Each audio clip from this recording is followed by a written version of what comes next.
Hey Marsh students, this week we will be having a fire drill.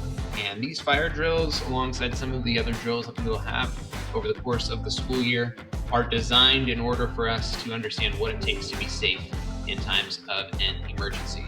So I want to go through what you're going to expect or what to expect for the fire drill that we have this week.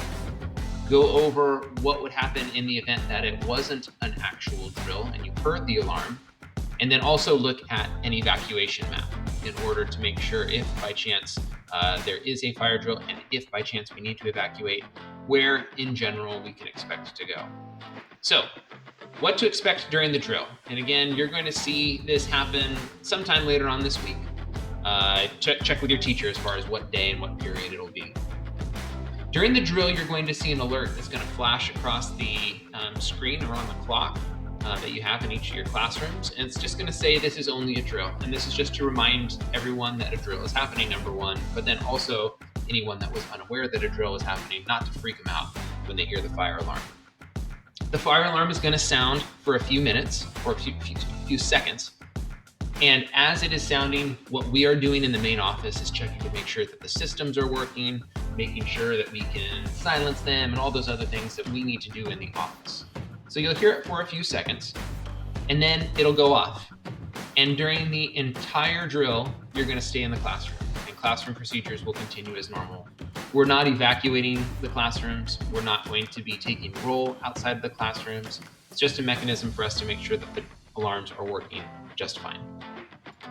If by chance this wasn't a drill, you're going to hear a fire alarm, and if it's by chance during class time, the expectations are that you're going to stay in your classroom unless otherwise instructed by your teacher. You won't be evacuating unless, as the principal or the assistant principal or law enforcement says, we need to leave now, we need to evacuate.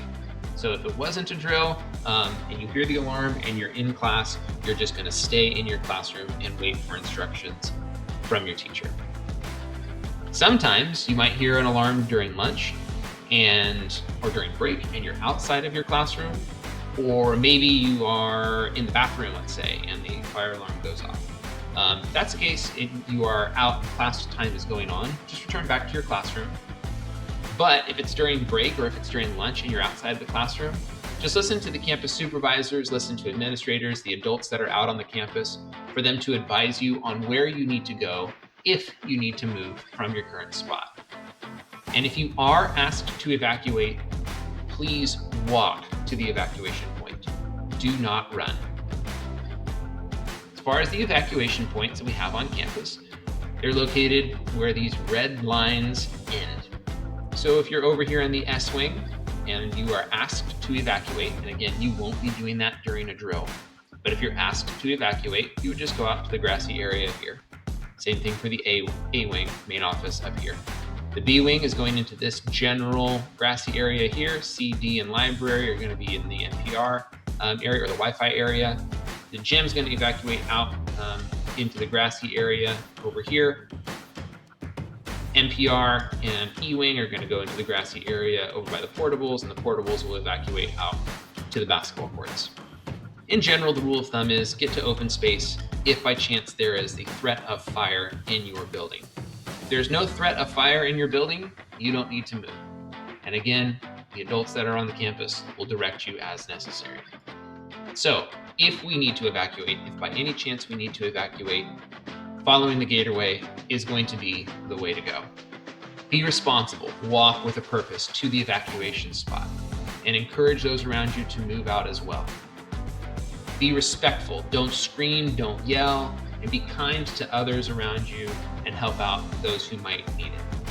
And then, I can't emphasize this enough, if we actually do need to evacuate, be safe. Walk calmly to that clear space, and unless you are in any sort of immediate danger, do not run. Again, as a reminder, later on this week, we will have a drill. You're going to see that alert flash across the marquee in your classroom. You're going to hear the fire alarm for a few seconds, and then it's business as usual for your classes.